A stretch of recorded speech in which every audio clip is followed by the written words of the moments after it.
اعوذ باللہ من الشیطان الرجیم بسم اللہ الرحمن الرحیم لا اقسم بیوم القیامہ ولا اقسم بالنفس اللوامہ۔ یہ سورہ قیامہ ہے جو 40 آیات اور 2 رکوعات پر مشتمل ہے۔ چونکہ اس سورت مبارکہ میں زیادہ تر قیامت کا ذکر ہے، اس لیے اس سورت کو سورہ قیامہ کہا جاتا ہے۔ سورت کی ابتدا میں اللہ تعالیٰ نے حشر اور نشر کے قیام پر یوم القیامہ اور نفس لوامہ کی قسم کھائی ہے۔ اللہ کا ارشاد ہے، میں قسم کھاتا ہوں قیامت کے دن کی، اور قسم کھاتا ہوں ملامت کرنے والے نفس کی۔ ملامت کرنے والے نفس سے مراد انسان کا وہ ضمیر ہے جو اسے غلط کاموں پر ملامت کرتا ہے۔ نفس انسان کی اس اندرونی کیفیت کا نام ہے جس میں خواہشات اور ارادے پیدا ہوتے ہیں۔ قرآن کریم میں اللہ تعالیٰ نے 3 قسم کے نفس کا ذکر فرمایا ہے۔ ایک نفس امارہ ہے، وما ابرئ نفسی ان النفس لامارۃ بالسوء، جس کا اللہ نے ذکر کیا سورہ یوسف میں۔ نفس امارہ یعنی برائی پر مائل کرنے والا۔ دوسرے نمبر پر نفس لوامہ ہے، جس کا اس صورت مبارکہ میں ذکر فرمایا ہے، اور وہ اچھائی کی طرف مائل کرتا ہے اور برائی پر ملامت کرتا ہے۔ لوامہ کے معنی ملامت کرنے والا نفس۔ تیسرے نمبر پر نفس مطمئنہ ہے، جس کا اللہ نے سورہ فجر میں ذکر فرمایا، یا ایتھا النفس المطمئنہ۔ اس سے مراد وہ نفس ہے جو مسلسل کوشش کر کے اچھائی پر مطمئن ہو گیا اور برائی کے تقاضے اس میں یا تو پیدا ہی نہیں ہوتے یا بہت کمزور ہو گئے ہوں۔ یہاں اس صورت مبارکہ میں اللہ تعالیٰ نے نفس لوامہ کی قسم کھائی ہے، جس کا مطلب یہ ہے کہ ہر انسان کی طبیعت میں اللہ تعالیٰ نے ایک ایسا مادہ رکھا ہے جو اسے برائی پر ملامت کرتا رہتا ہے۔ انسان کو غور کرنا چاہیے کہ یہ ملامت کرنے والی چیز جو خود اس کے وجود میں رکھی ہوئی ہے، خود اس بات کی دلیل ہے کہ جس ذات نے اسے پیدا کیا ہے، اس نے ساتھ ساتھ اس کو ایک تنبیہ کرنے والا وجود عطا فرما دیا ہے۔ اگر آخرت آنے والی نہ ہوتی اور انسان کو اس کے اچھے اور برے عمل کا بدلہ ملنے والا نہ ہوتا تو اس نفس لوامہ کی کیا ضرورت تھی؟ اور پھر غور کیا جائے تو آخرت میں تو ہر شخص کا نفس اسے ملامت کرے گا ہی۔ دنیا میں بھی جن لوگوں کا ضمیر بیدار ہوتا ہے وہ انہیں ملامت کرتا رہتا ہے۔ اگلی آیات میں اللہ تعالیٰ نے مشرکین کے ایک اعتراض کا جواب ذکر کیا ہے، اَيَحْسَبُ الْإِنسَانُ أَن لَّن نَّجْمَعَ عِظَامَهُ۔ کیا انسان یہ سمجھ رہا ہے کہ ہم اس کی ہڈیوں کو اکٹھا نہیں کر سکیں گے؟ بَلَىٰ قَادِرِينَ عَلَىٰ أَن نُّسَوِّيَ بَنَانَهُ۔ کیوں نہیں، بلکہ ہمیں اس پر بھی قدرت ہے کہ ہم اس کی انگلیوں کے پوروں تک درست کر دیں۔ یعنی فرمایا جا رہا ہے کہ ہڈیوں کو جمع کر لینا تو بہت معمولی سی بات ہے، اللہ تعالیٰ تو انسان کی انگلیوں کے ایک ایک پورے کو دوبارہ ٹھیک ٹھیک اسی طرح بنانے پر قادر ہے جیسے وہ شروع میں تھے۔ انگلیوں کے پورے کا خاص طور پر اس لیے ذکر فرمایا گیا کہ ان پوروں میں جو باریک باریک لکیریں ہوتی ہے وہ ہر انسان کی دوسرے انسان سے الگ ہوتی ہے۔ اسی وجہ سے دنیا میں دستخط کے بجائے انگوٹھے کے نشان کو استعمال کیا جاتا ہے۔ ان لکیروں میں اتنا باریک باریک فرق ہوتا ہے کہ اربوں کھربوں انسانوں کی انگلیوں کے اس فرق کو یاد رکھ کر پھر دوبارہ ویسے ہی لکیریں بنا دینا اللہ تعالیٰ کے سوا کسی اور کے لیے ممکن نہیں۔ آج بھی اس ترقی یافتہ دور کے اندر بھی پوری دنیا میں کسی انسان کی شخصیت کو پہچاننے کے لیے انگلیوں کی لکیروں پر اعتماد کیا جاتا ہے۔ اگلی آیات میں اللہ تبارک و تعالی نے قیامت کا ذکر فرمایا، بل یرید الانسان لیفجر امامہ۔ اصل بات یہ ہے کہ انسان چاہتا ہے کہ اپنی آئندہ زندگی میں بھی فسق و فجور کرتا رہے۔ یسأل ایان یوم القیامہ، پوچھتا ہے کہ قیامت کا دن کب آئے گا۔ فَإِذَا بَرِقَ الْبَصَرُ، سو جس وقت آنکھیں حیران رہ جائے گی۔ وَخَسَفَ الْقَمَرُ، اور چاند بے نور ہو جائے گا۔ وَجُمِعَ الشَّمْسُ وَالْقَمَرُ، اور سورج اور چاند ایک حالت میں ہو جائیں گے۔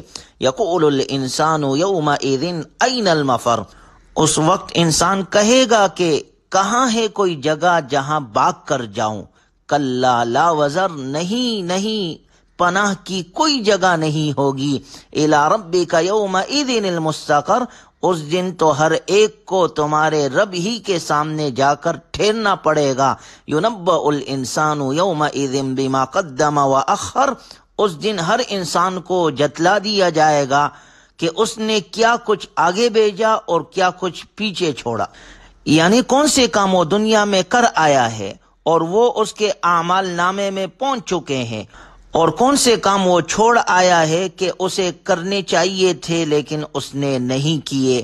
بل الانسان علی نفسہ بصیرہ، بلکہ انسان خود اپنے آپ سے اچھی طرح واقف ہوگا. ولو القی معاذیرہ، چاہے وہ کتنے بہانے بنائے. مطلب یہ ہے کہ انسان خود بھی جانتا ہے کہ اس نے کیا کیا گناہ کیے ہیں، اگرچہ وہ ان کا جواز تلاش کرنے کے لیے بہانوں اور تعویلوں کا سہارا لے. اگلی آیت مبارکہ میں یہ صورت بتلاتی ہے کہ رسول اللہ صلی اللہ علیہ وسلم حفظ قرآن کریم کا بڑا اہتمام فرماتے تھے.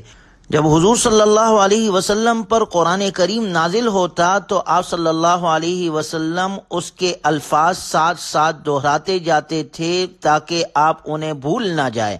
ان آیات میں آپ علیہ الصلاۃ والسلام سے فرمایا جا رہا ہے لا تحرک به لسانک لتعجل به ان علینا جمعہ وقرآنہ.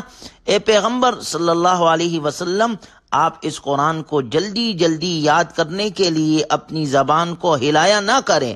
ان علینا جمعہ وقرآنہ، یقین رکھو کہ اس کو یاد کرانا اور پڑھوانا ہماری ذمہ داری ہے. فَإِذَا قَرَأْنَاهُ فَاتَّبِعْ قُرْآنَ، پھر جب ہم اسے جبرائیل علیہ السلام کے واسطے سے پڑھ رہے ہو تو آپ اس کے پڑھنے کی پیروی کریں. گویا اللہ تبارک و تعالی کا ارشاد ہے کہ آپ صلی اللہ علیہ وسلم اپنے آپ کو تکلیف میں نہ ڈالے.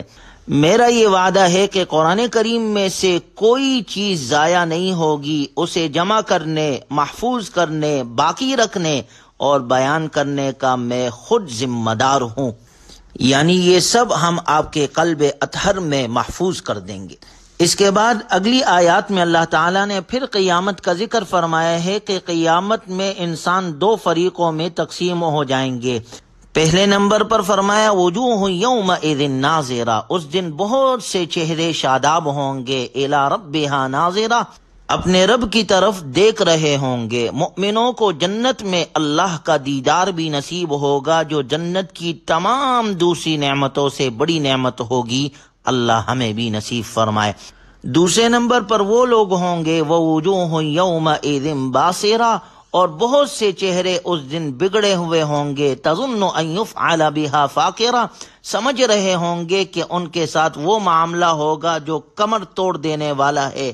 ایسے لوگوں کے چہرے سیاہ اور بدرونق ہوں گے اور وہ جان لیں گے کہ آج ہمیں جہنم میں پھینک دیا جائے گا. اللہ تعالی ہمیں ہر قسم کے رسوائی سے محفوظ فرمائے. سورت کے اختتام میں اللہ کا ارشاد ہے ایحسب الانسان ان یترک سدی، کیا انسان یہ سمجھتا ہے کہ اسے یوں ہی چھوڑ دیا جائے گا؟ یعنی اسے اس دنیا میں اس طرح چھوڑ دیا جائے گا کہ وہ کسی شرعی قاعدے، کسی شرعی قانون کا پابند نہ ہو اور جو جی میں آئے کرتا رہے؟ اللہ کا ارشاد ہے ہم نے انسان کو بیکار پیدا نہیں کیا. ایسا نہیں ہو سکتا کہ نہ اس کا حساب ہو نہ اسے جزا اور سزا دی جائے، بلکہ اس کا حساب ہوگا. نیک اعمال کا بدلہ اچھا دیا جائے گا اور برے اعمال پر اس کی پکڑ ہوگی. الم یکن نطفۃ من منی یمنی، کیا یہ وہ اس منی کا قطرہ نہ تھا جو ماں کے رحم میں ٹپکایا جاتا ہے؟ ثم کان علقۃ فخلق فسوی، پھر وہ ایک لوتھڑا بنا، پھر اللہ نے اسے بنایا اور اسے ٹھیک ٹھیک کیا. انسان مختلف مراحلوں سے طے ہو کر مکمل بنتا ہے، پھر اللہ اسے دنیا میں بھیجتا ہے. فجعل منہ الزوجین الذکر والانثی، اللہ تعالیٰ نے اس انسان کو بنایا اور پھر اس کے اعضاء درست کر دیے، پھر اس کی دو قسمیں بنائی، ایک مرد اور ایک عورت. الیس ذلک بقادر علی ان یحیی الموتى، کیا وہ اللہ اس بات پر قادر نہیں کہ مردوں کو پھر زندہ کر دے؟ بالکل قادر ہے. اللہ قیامت میں انسانوں کو قبروں سے دوبارہ زندہ کرے گا اور ہر انسان کو اپنے کیے کا بدلہ مل کر رہے گا، نیکوکاروں کو جنت اور بدکاروں کو، گناہگاروں کو جہنم میں ڈال دیا جائے گا۔ اللہ تعالی ہمیں عمل صالح کی توفیق نصیب فرمائے۔ وآخر دعوانا ان الحمد للہ رب العالمین۔